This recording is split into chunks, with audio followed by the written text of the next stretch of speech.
Love has to be at the top of everything.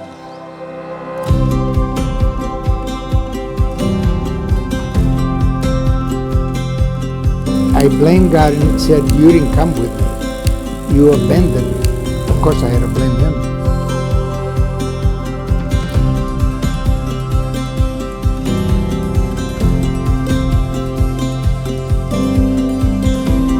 Now, you told me if God is not doing this, I didn't have any education.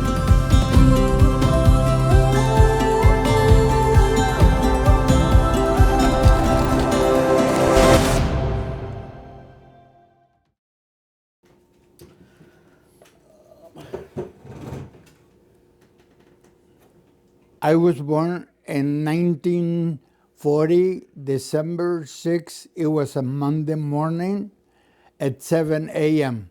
in Piedras Negras, Coahuila, Mexico, which is located at the border of United States with Eagle Pass, Texas.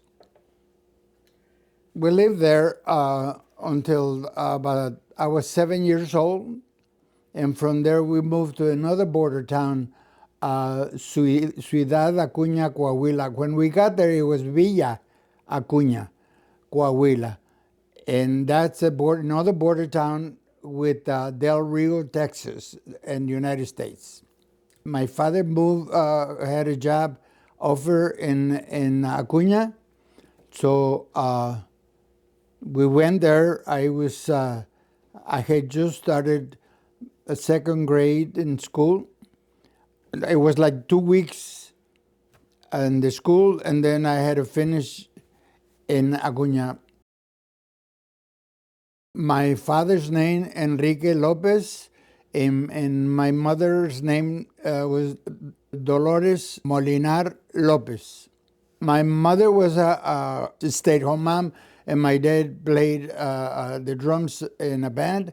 But when we were in Piedras Negras, I guess, I don't know how it happened, got an offer to go to Acuña to another band in a nightclub to hire him, and he liked the idea, so we moved to Acuña.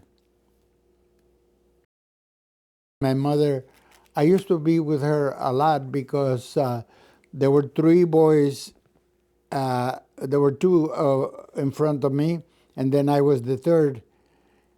And for some reason, I guess my mom wanted a girl, so she used to dress me as a girl.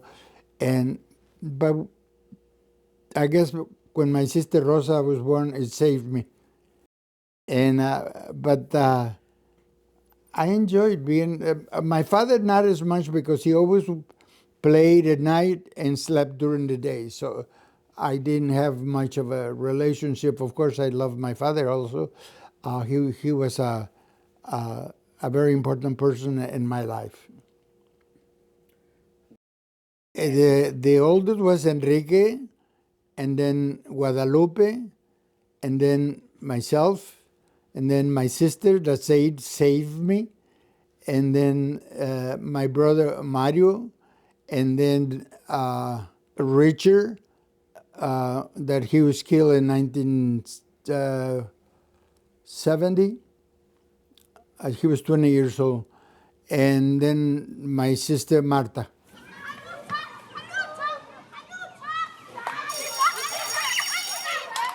The only grade in school that I went the full year was the first grade. And the second grade, when we moved to Acuña, for some reason the teacher liked me a lot. I don't know. She chose me to go to the man that makes candy, and I would pick it up and sell it during recess. When I was in third grade, for some reason, the teacher liked me a lot.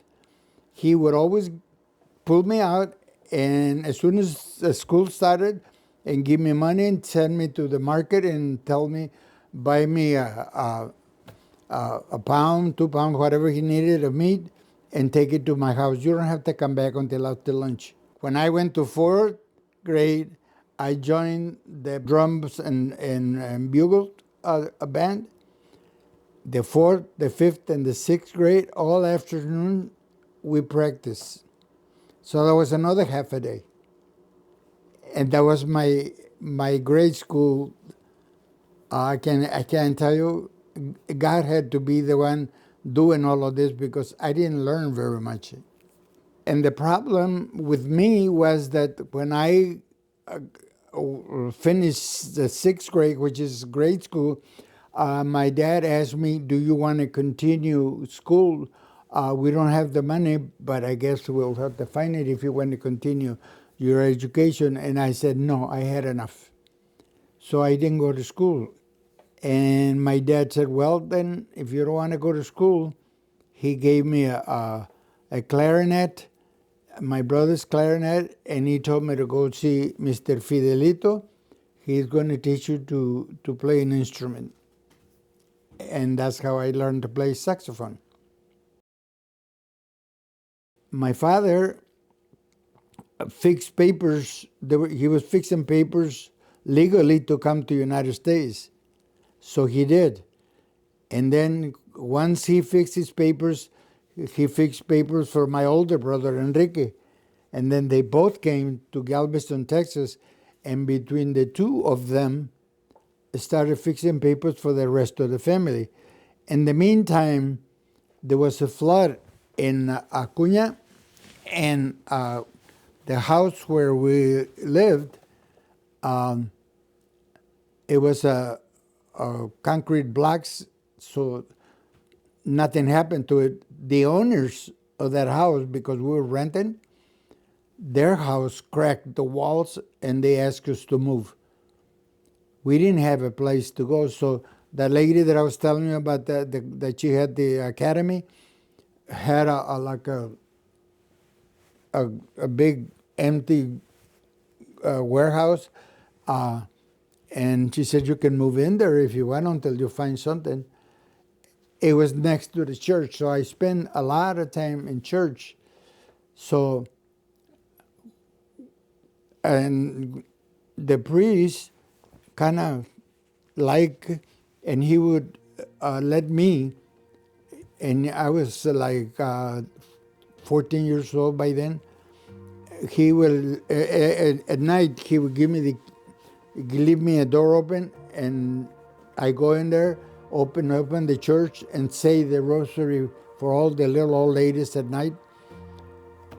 And it was, and I fell in love with what I was doing. I was ministering to people at 14 years old, saying the rosary. So one day he asked me, he says, "How would you like to go to the seminary?"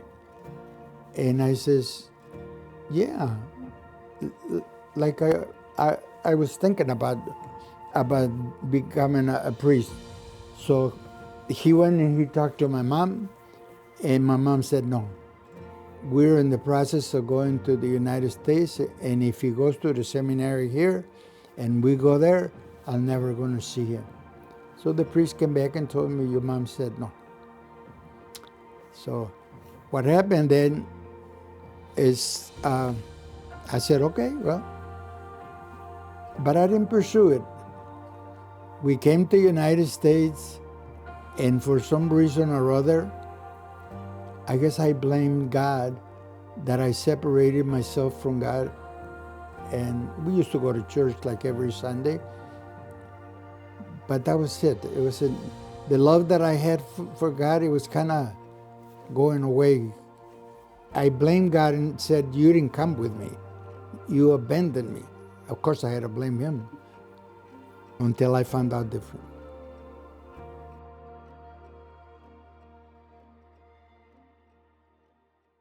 I remember when we got the letter saying that we had to go to the American Embassy in Monterrey, Mexico, to pick up our papers. And then we put everything, all our belongings in a little trailer, and here we go. It was March 8th of 1956. We crossed the border, show our papers, the green card, and here we go. My father and Enrique had rented a house And that's where we went. We went there, and then he said, well, then you have to go work. In Galveston, the only thing that was there, it was the longshoremen or stevedores, people that load the ships when they come and pick up merchandise. And but it paid a real good money. And that year, I was making it was paying like $3.75 an hour. But then eventually, I guess, I think it was Eisenhower, the one that was president, and everything slowed down. And my brother Enrique had this idea that he was reading the paper, and in San Antonio, Texas, there was an advertisement there. The guy was looking for workers to work the fields. You go in this state and pick up whatever is there to pick up, and you go another state, and until they bring you back home. Well, we went to San Antonio. We got on a it was a real a truck like cattle. They put us all there, and we ended up in Columbus, Kentucky. But we couldn't work because the strawberries were not ready to be picked up. So they said, you can go to the drugstore and buy whatever you want, and when you start working, you pay us. So we did. But then what happened was that one time they give you a basket, and you fill it up, the little baskets with strawberries, and they would tell you, no, these are not good. So when it was my turn, and I went, and I know they were ripe. I knew they were good. And she said, no, this is not good. I said, wait a minute. If it's not good, I threw them on the ground, and I stomped all over it. And well, they called the police, and so my brother says, we need to get out of here. So he took the luggage that we had, got on a bus, and took off. And when the next day, when the police came to figure out what they were going to do, the owner and the guy that brought us to Columbus, Kentucky, said, get out of here. I don't want you here. We started walking, and we started walking towards Chicago. And we walked one night we slept under a bridge, and the next day one of the guys said, I'm going to go see if we can get the ticket to Chicago. This was in Vandalia, Illinois. And when he came back, he got the tickets. And I says, how did you get the tickets? And he says, I promised the lady that I will send her the money as soon as we get to Chicago. I believe that. And so we got on a bus. We ended up in Chicago about 11 o'clock at night. And I had the address to where my brother was. So we stopped a cab. He took us from downtown to, I think it was Kedzie in Jackson, where we were going. And it was like 2 o'clock in the morning. Knock on the door, and the guy comes out, and I says, I'm looking for Enrique Lopez. He says, I'm the owner. He says, go upstairs. There were like 3 floors. Go to the 3rd floor. He says, I think some guys just came yesterday or something. I don't remember when. So we went and knocked on the door. Nobody answered. And one of the guys says, if they're going to arrest us, I'm not moving from here. I'm tired. So we sit there on the steps. About 5 o'clock in the morning, this guy comes singing and drunk. And he says, Mexican, what are you guys doing here? So I'm looking for Salvador Ibarra. He says, yeah, he's in there. Knock on the door. He says, well, we knocked and nobody answered. He says, oh, come on. He had a bottle of beer. He goes, Chava, Chava. So they finally opened the door, and as I'm looking for Enrique Lopez, and I heard over there, that's my brother, that's my brother. My brother was there. And that's where we spent the night. So the reason behind all of this was that my uncle lived in Chicago, and we figured that we're trying to find him and see if he could help us or do something, which we finally did, and he told us to go live with them, and so then we finally rented our own place, got a job, but then in December, like the 1st of December, first week in December, I got laid off. And I told Enrique, and I think Lupano was also with us, and I says, I'm not looking for another job. I'm going home. So they put me on a bus to Texas, Galveston, and I ended up there. And a week later, the two of them showed up. They got laid off, and they went back to Galveston, Texas. And we stayed there until 59. There's still no work. My uncle, Pedro, may he rest in peace, and his wife, Luisa, came to the house, and we told him the situation, and he said, why don't you go back with me? So we did. And Enrique and I were the only ones that came. And we came and lived with him. And that's how we ended up there until finally my dad said that he wanted everybody to come to Chicago. And well, we found a house, somebody found a house, and the whole family moved. And it was around Thanksgiving when Enrique and I went, and again, I'm driving. I don't have a license. I'm 17 years old, and went and got the family, and came to Chicago, and that's where we live.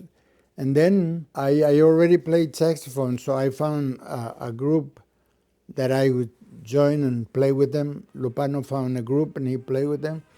Enrique didn't play with anybody. But then after, like in 1960, we decided to form a band, Hermanos Lopez. Me dejó un reloj despertador para irme a trabajar temprano, sí señor. Me dejó una chiva, una burra negra, una yegua blanca y una buena suegra. My father played the drums, Enrique played the guitar, Lupano played the saxophone, I played the saxophone, and then we got another guy to play the bass. And that's how the Hermanos Lopez came to be. And we lasted 30 years together.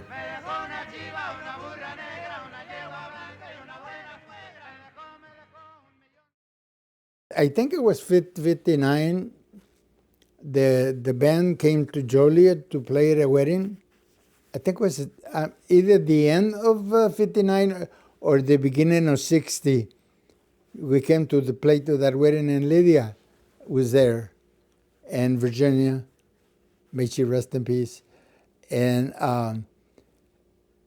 I saw her, and there was a chemistry together, and I started dancing with her. The problem was that there was two bands, because we started after the wedding. This is after the wedding. A guy hired us to come every Sunday to play. I was playing, and I saw Lydia dancing with somebody else. And then when the other band played, I danced with her. So, but I mean, that's what they were there for. They went to dance for the dance. And there was no first dates or anything. That we just talk on Sundays, and then I started calling her, and she made me happy when I was with her. When I was not with her, because in Chicago she was here, I was lonely. So I knew that this is the person I want, and we did. And I told her. Finally, one day that we said I was gonna go meet her parents. One of the things that Grandma, may she rest in peace, when I got there, the first thing she asked me was let me see your papers.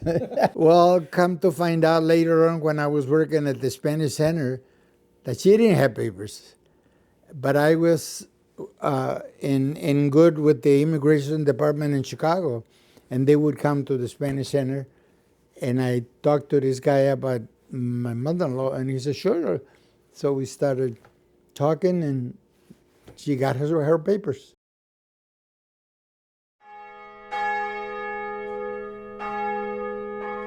We decided we were going to get married. We went to City Hall and got married. It was a Wednesday. It was the 17th, May 17th. There was a lot of struggle because I didn't have a career. I used to, in 1959, I was working in a national ice cream company in Chicago. We got laid off. Then I heard that there was an opening, the Western Electric was hiring.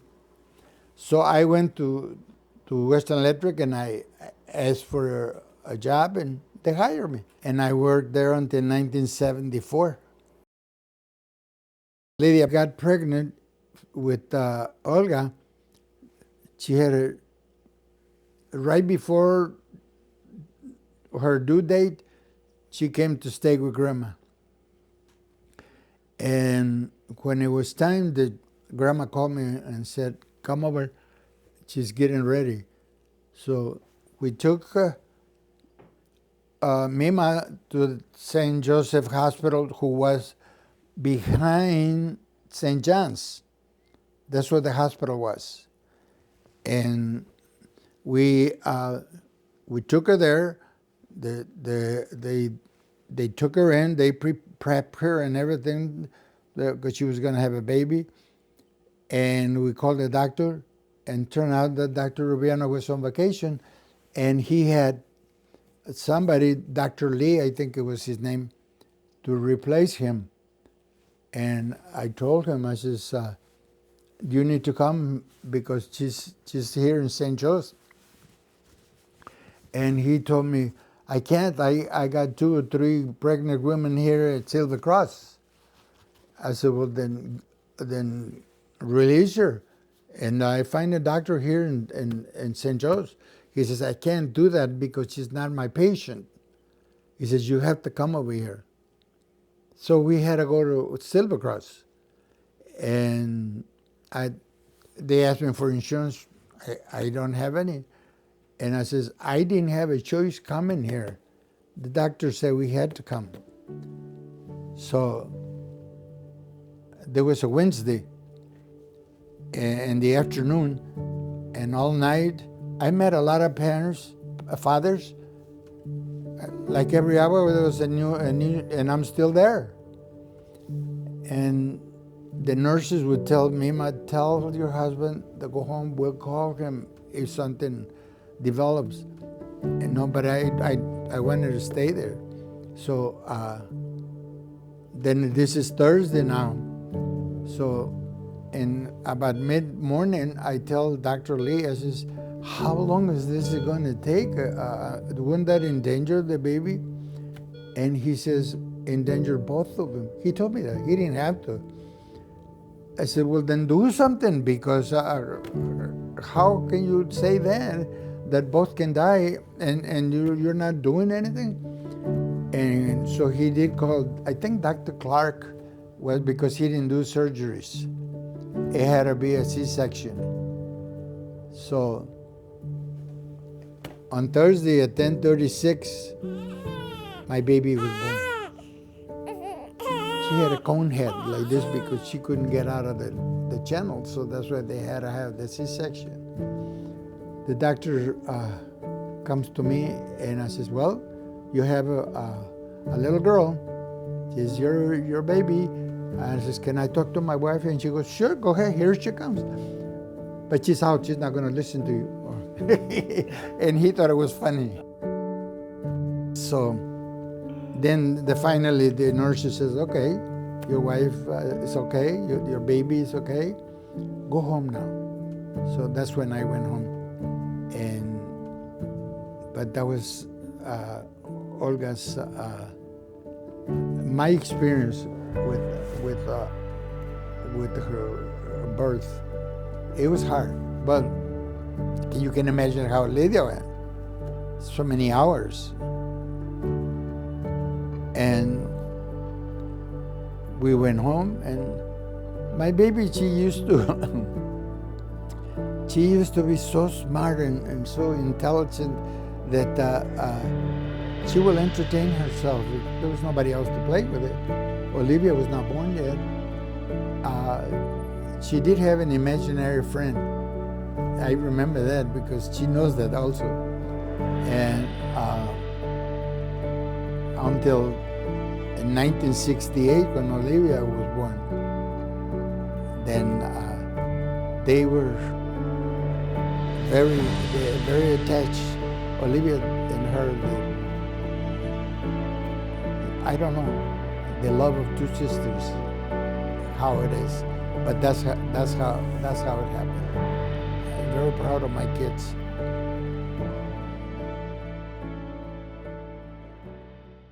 The problem that we had was that Lydia was sick with Olga almost the whole pregnancy. And then with Olivia got pregnant, the same thing, to the point that Dr. Rubiano told Lydia, if you're going to have another baby, you're going to spend it in bed the 9 months. There's nothing else I can take out of you anymore.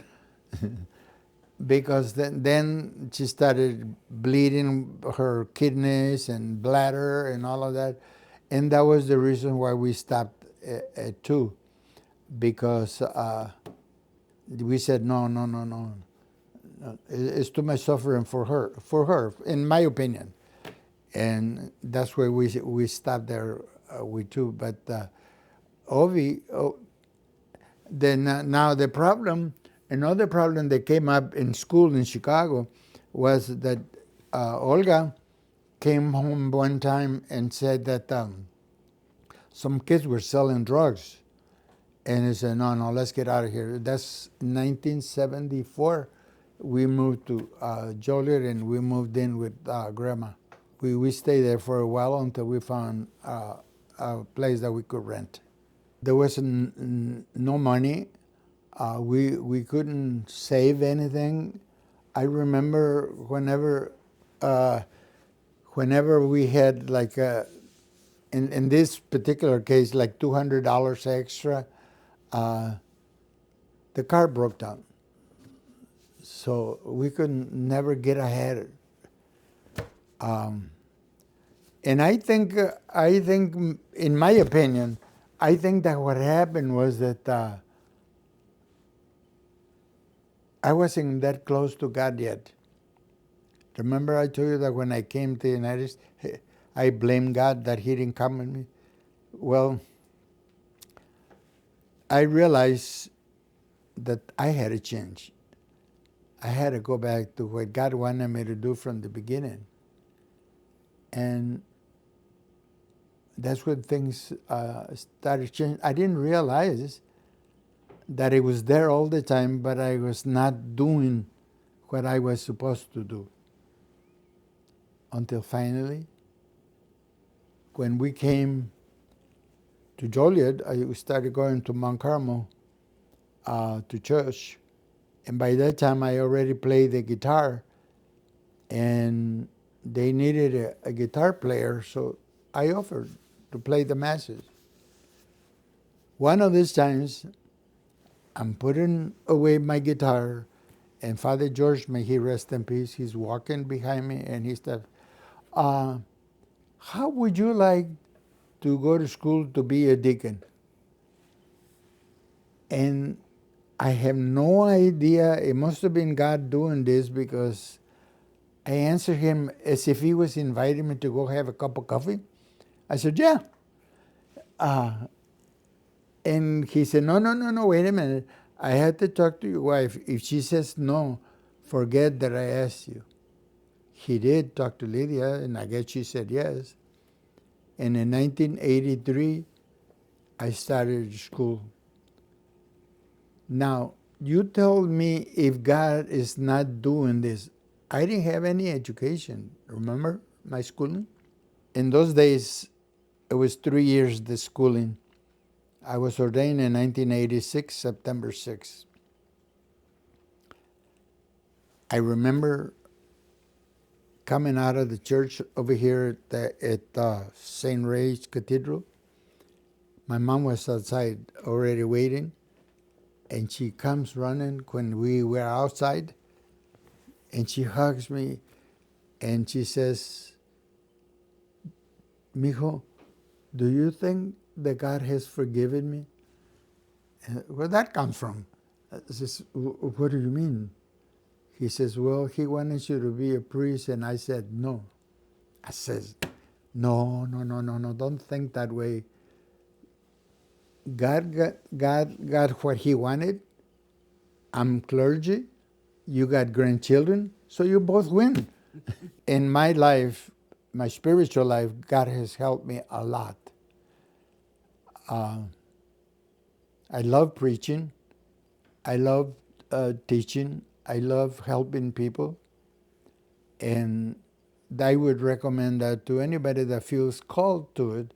Not everybody is called to do that, but whoever feels called to do that, to follow it. What are you most proud of each of them? How they treat their children. And in in Olga's case, I'm so proud that how she managed without Lalo, the four of you, and so proud of her. She's good. God help her in everything that she was doing.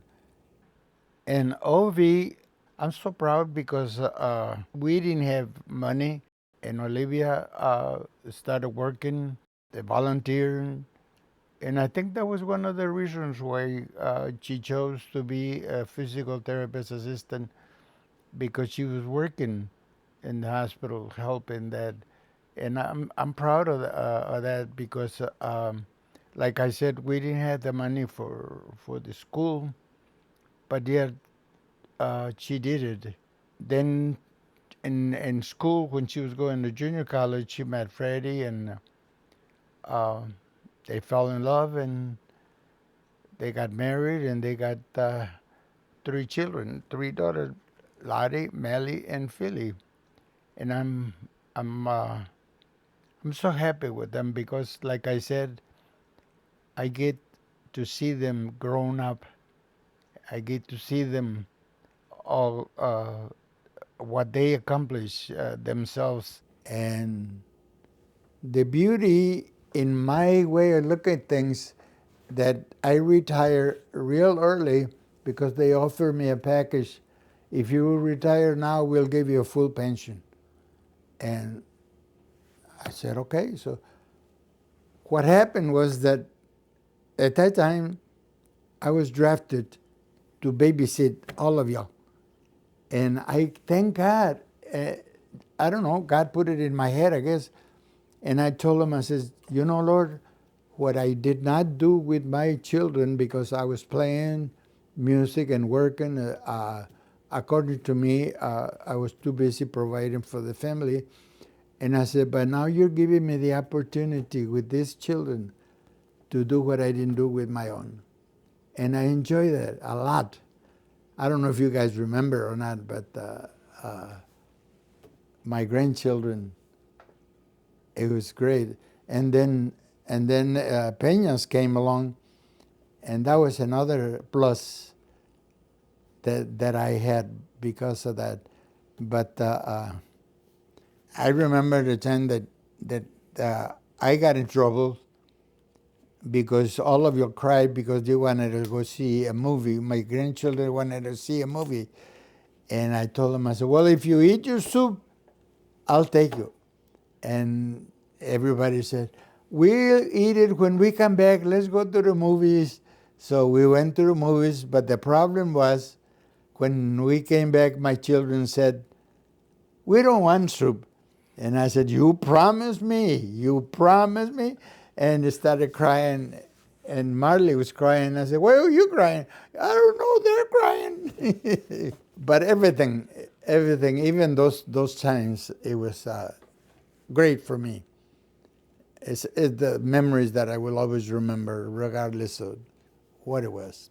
The other thing that I remember, and this has to do with Lolo, is that I used to do to my grandchildren, whenever they did something wrong or broke something or something happened, I would always tell them, I says, come here.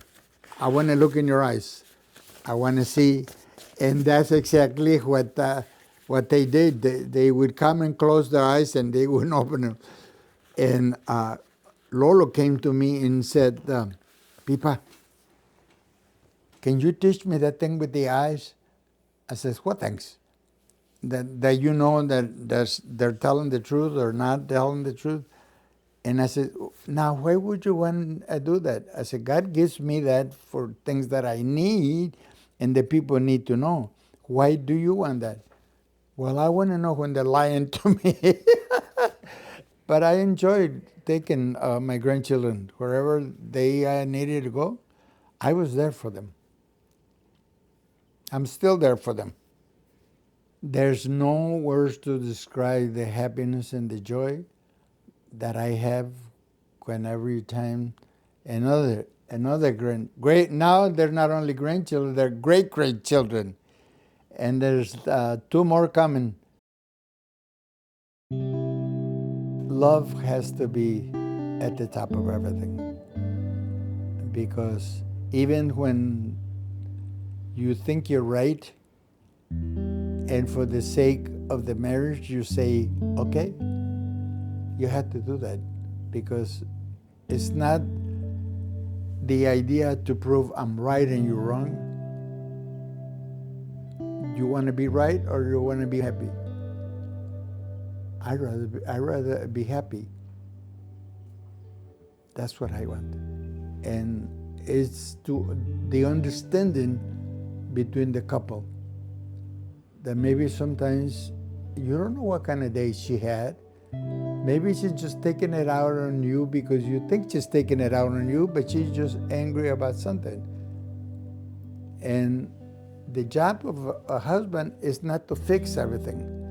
It's to listen. She's not asking you to fix it. She's asking you to listen. And you'll save a lot of problems by listening. You learn more by listening than by talking. Love God and your family with all your heart and with all your mind, and be there for them. God gave me a life to see all my family grow as big as it is. Family, that's my priority. All right. All right. That's a wrap, Pipa. Thanks be to God. That's my life. That's how it happened.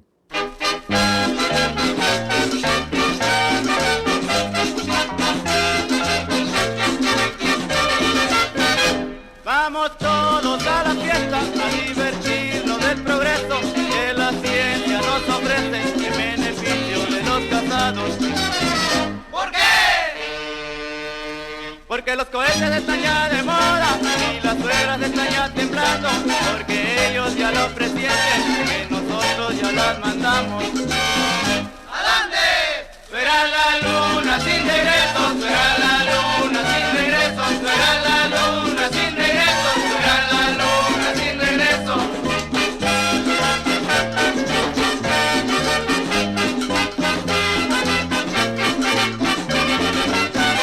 Vamos